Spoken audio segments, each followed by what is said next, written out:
that says if the weather's clear, can do, can do. This guy says the horse can do. If he says the horse can do, can do. Hello racing fans, and welcome back to another edition of Handicapper's Corner, brought to you by the Derby Bar and Grill. I'm Mike Heads along with Drew Forster. We're going to go through the Sunday, June 29th races at Hastings Racecourse. We got 7 on tap as we do kick off with a long weekend of racing action. Of course, 8 races on Tuesday. A tricky long weekend. Yeah, it's tricky. You had a day in the middle there that people might have to work. You got a rest day. 7 races on tap. Let's kick off with the opener. Yep. Fillies and Mares in for 16,000. Good race here. Yeah, they're sprinting 6.5 furlongs. I ended up on the 6 Hidden Harbor. Definitely taking the edge here after running for 25,000 or 20,000 last. 25 was in for the 20 against Dear Lily, who came back to win for 35,000 optional claiming. Good second that day. Defeated Curie's Gal, and off of that race, she definitely has to stamp her as the horse to beat. But the 2-horse Ouch in for second. I'm going to give this filly another shot, or mare another shot. She had some good races last. Anytime she's in for 16, she's usually close to the money. I know the result wasn't great last time, but she had an outside draw, didn't break well, had to be rushed up into contention. I think with a better break and an inside draw, she could be more of a factor and might even challenge Hidden Harbor for the win. And I put the 3-horse Willamette in for third. Is dropping in class, but I think this is a tougher race. That was a non-2, non-3 allowance, straight non-2, non-3.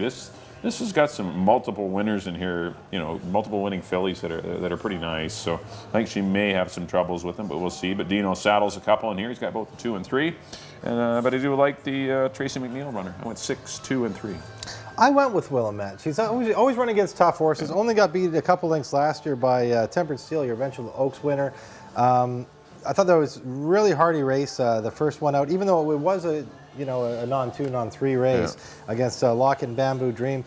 She gets in light with the Bug Girl, and I don't know. I just think I don't know how much pressure she's going to get from Curie's Gal in that. A lot of these races. Well, a lot of these races, when it looks like there's a lot of speed. Yeah, sometimes it doesn't happen. Sometimes it doesn't. I don't see them rating break out that way. But so I went with Willamette on top. Hidden Harbor, obviously, this is your favorite. This is your horse to beat here. I put her in the 2nd spot, and I was CA Miss in the 3rd spot. A very impressive winner, first out. Then they ran her in a stake. That didn't fare so well. And ran her back for 16,000. Was claimed that day. It turned out for the rest of the year for Jon Snow and owner Wayne Oliver. Bring her back, put her in a nice, it's not an easy spot in 16, but she does have some talent. So I wouldn't be surprised to see her maybe make a little bit of noise in here, maybe get up for 3rd. I went 3, 6, and 1 in the 1st. On to the 2nd, Fillies and Mares, non-winners of the year for 4,000, and I have gone to the 4-horse High to Guai out of the Mike Anderson barn. She's got a 1st, 2nd, and 3rd so far this year. She's hit for the cycle. This is another one too. If it's a little bit damp, she runs really good on an off track. She attracts Amadeo Perez, bit of a rider upgrade there. High to Guai for me on top. It's Gold Baby, the one that just won her 4 non-2 that Amadeo gets off of to ride High to Guai. I think she's live in here too. Mel Snow, again, is having a very strong year. And, of course, we already spoke on yesterday's show about Ryan Pacheco having a very good year. In the 3rd spot, I put Stu Ounces Flower out of the Jim Brown barn. Wasn't crazy about her race last time. That's why I got her in 3rd spot. Any of those performances before that, and that'll put her in the mix. I got 4, 1, and 3 in the 2nd. Yeah, I see it the same way. I think those are your 3 horses. I went High to Guai on top. I think this race has come up perfect for her as she stretches out to a mile 16. Seems to be her best distance. That's when she had her powerhouse win, blowout win last year back in September. The distance suits her. The rider suits. I just like everything about the 4 High to Guai. Probably a single for me. I put the 3-horse Suance's Flower. Going to give her another shot just because she is the pace in here. She is the speed. If Maida Vale wants to run with her, and then maybe that might hurt her chances. But they are both Jim Brown trainees, which I don't think they will kill each other off. So look for maybe a slower pace. And I agree with the 1. It's Gold Baby for 3rd. I went 4, 3, and 1 in the 2nd. Well, the 3rd race, got some 2-year-olds here going 3.5 furlongs. Maiden 12.5. I went to the 3 Cedarburg for Troy Taylor. Nice works. I mean, how can you fault the connections? They're going to obviously not their best 2-year-old, but still a 2-year-old has shown some ability, and they've spotted him here aggressively. So I'm going to go to him to win it. Put the 4-horse Acceptance Assured, filly by Cause to Believe in for 2nd. Another excellent barn. Amadeo Perez, good connections here as well. Yeah. Works are fine, and usually these types of trainers, their horses will outrun their works. And the 6 Hot Strider, who does have some decent trials in the morning for Cindy Krasner. I put that one in for third. Certainly could outrun that as well. This horse has been training for quite a while. Been at Turf Paradise. So this horse got a long string of activities, so I wouldn't be surprised to see this one be pretty professional and pretty advanced. So I think you need 3 horses. I went 3, 4, and 6. I agree on the 3. Cedarburg out of the Troy Taylor barn. Interesting to note that it's bred by John Gunther. I know North American Thoroughbreds bought a couple of horses off John Gunther. Yeah. They've done very well in the past. Like they bought Cry, Cry, Cry off Mr. Gunther. His mares are always top flight mares. Probably the most successful breeder in BC history. So with Cedarburg, the works look good, the breeding looks good, all systems go. I got Cedarburg on top too.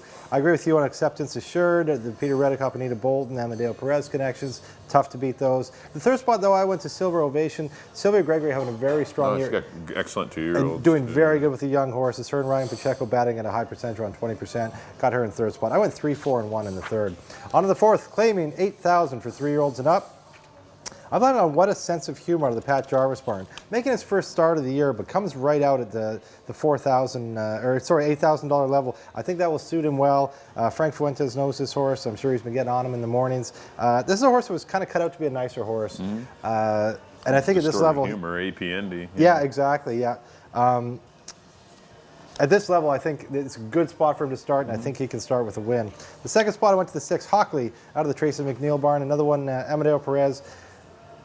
First out of the year, good third to Gypsy Magic and Wise Boss, and back into the $8,000 level, I think he could take a step forward and be right in there. Another well-bred horse, the son of AP Indy.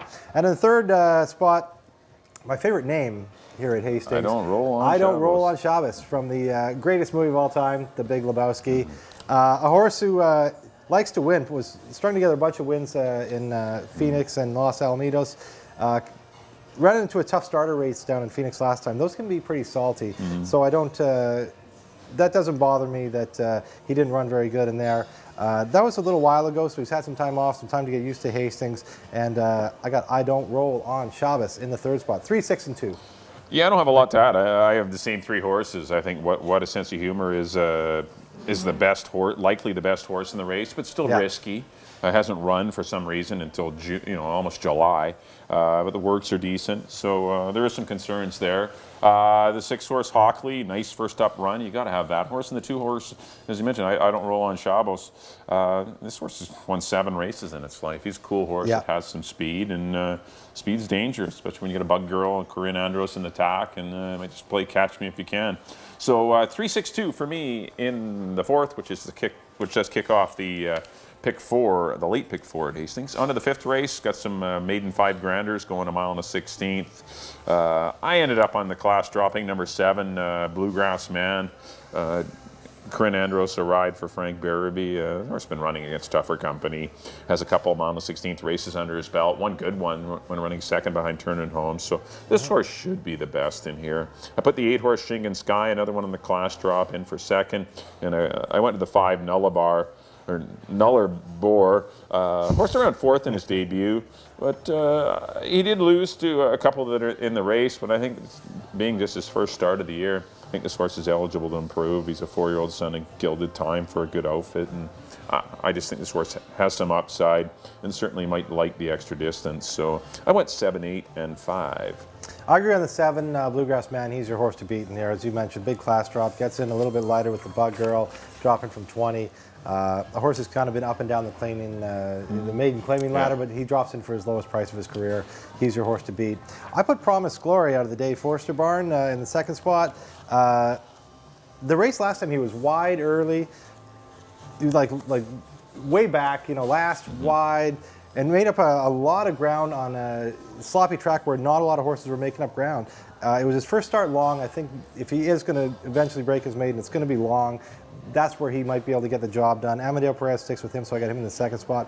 And in the third spot, I put Boots Gray, one that just keeps knocking on the door here. Only got beat a length last time by Rory's Dream with Hamill on the irons. Hamill sticks with him. I got him in the third spot, 7, 2, and 1 in the 5th. On to the 6th. 3-year-olds and up, 4,000, non-3 lifetime. I've gone way to the outside here, to the 8. Salt. Way to the 8, Captain Salt. One that they thought much higher of early on in his career was running in those high maiden races. Dropped him down to the maiden 5,000 level. He got the job done, and he just seems to be kind of clicking through these bottom conditions with relative ease. He's definitely your horse to beat in here. The second spot, I went to the 6 Chapel Boy out of the Harold Barry barn. Good run last time, just a second to Bridge Jumper, another horse who was dropping down. He's been knocking on the door in this non-3 category for a while. Eventually he's going to break through and get one of these. I don't think it's going to be today against Captain Salt though. And in the third spot, I put Run Stormy Run. Take a little bit of a drop from the 62.5 level at Turf Paradise, making his first start here of the year. He attracts Richard Hamill. Mike Anderson's runner is doing very well this year. I always keep a close eye on Mike Anderson's horses. For our good friend Ken Johnson, I got 8, 6, and 1 in the 6th. Yeah, I've gone to the 1, Run Stormy Run. Yeah, I think I can see that. horse I think will go well. Freshened up, good work tab. This is not a tough non-3. Aggressively spotted for 4,000. This horse, it's won 2 of his last 5 starts, and he's a pretty cool horse, Run Stormy Run. So I can follow him in this spot. I put the 8 horse Captain Salt. I mean, he's the obvious horse. Back-to-back wins, kind of breezing through his conditions after being run pretty high throughout his career. I know they expected more of him, but he's ended up being a lower level horse, but he might work his way back up there. We'll see, but he's definitely live in here. And I put the 7 horse Royal Victor. Always kind of had a soft spot for this horse. Caught him last year at 16-1, first time out. And he's a horse that can sneak up there and run good. He's got the ability to run with these horses. He has some speed. Captain Salt and Run Stormy Run are both off the pace horses. At least Royal Victor does have some speed. And if he gets the right trip, you never know. He might just surprise a lot of people. So I went 1, 8, and 7 in race number 6. On to the 7th and final. We do have a field of 8 now. Actually, number 2 Storm Quality has entered back. Back so that horse is in on Tuesday. So this horse will be out. I went to the 1, Hey Did You Notice, one of 8 fillies in here, going 6.5 furlongs, dropping out of some tough allowance races, has some speed, went back in blinkers last time, couldn't quite get out there against some pretty good horses going long. I think back to a sprint, I think this horse is going to be pretty dangerous. Put the 3 Little Blossom. One of 4 last out maiden winners in this race. Yeah. It's kind of a cool race. It's got four horses that are coming in off of wins, and you can never underestimate horses that are coming in off of a win. And Little Blossom's win I thought was pretty good. Actually, all 3 of her races this year have been excellent, and I think she's won with some upside. And I put the 6 horse Lady at War, who did form the exactor with Officer Mary a couple starts ago. At about the same level, so I think both of those horses are live as well, but I had to pick one of them for 3rd, and I went to the 6. So I went 1, 3, and 6. I do like Hey Did You Notice on the big class drop. Totally, I agree with you. Hey Did You Notice? It's Hey Did You Notice his race to lose because, as you mentioned, she can control the speed, she can lay close. She's the best. I want her out there. I don't want her to get covered up on the rail and get stuck. But if somebody goes flying, she doesn't have to go. She can sit just behind him. Yeah. The second spot, I put Love Mocha, recently claimed by Dave Milburn and Golden Gate. That's an interesting horse. Yeah, it comes up here. Another one they thought fairly high was running a decent, $12,500, $20,000 maiden races at Golden Gate. Dropped to the $8,000 level, made no mistake, won, and was claimed out of that race. Now to come up here and run against straight 3-year-old fillies for 12.5, I think that's a pretty good spot for her. And Dave Milburn, Barnes off to a good start, winning 3 of the first 8 starters. He's done well with these types of horses before, because he always, from California, Don Muldoon regularly claim, pick some horses out of Northern California. Yeah, absolutely. So I got Love Mocha, an interesting horse to watch in the second spot. In the third spot, I agree, Lady at War. 1 for a 16, jumped up to the $25,000 level, didn't like that, comes back down to 12.5. She's definitely in play here. I got 1, 7, and 6 in the nightcap.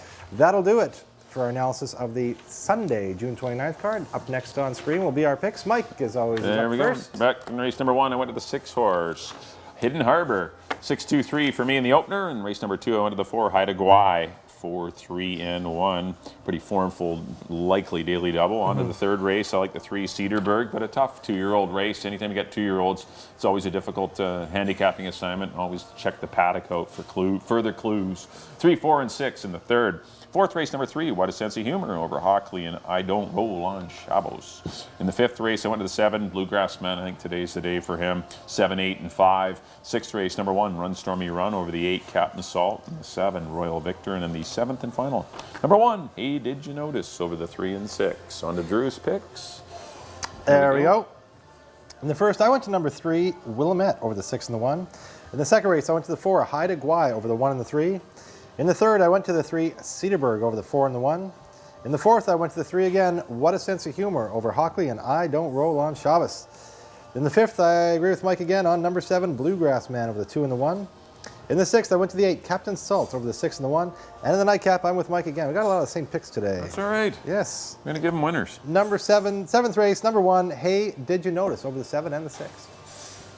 All right, that'll do it for this edition of Handicapper's Corner. I'd like to thank everyone for tuning in. Just a quick reminder, don't forget, holiday racing on the Tuesday, Yep. July the 1st. Got lots going on. Got a live DJ on site at Hastings. We do have the family zone for bring the kids. It's a nice family day. July 1st, always a big day on the calendar at Hastings Racecourse. So please do come on out and enjoy it. And if you're not going to Hastings, always the Derby Bar and Grill Absolutely. is an excellent option. On behalf of Drew, thanks for tuning in, everyone. We'll see you next time here at the Derby Bar and Grill. Valentine, 'cause on the morning line, the guy's got him bigger than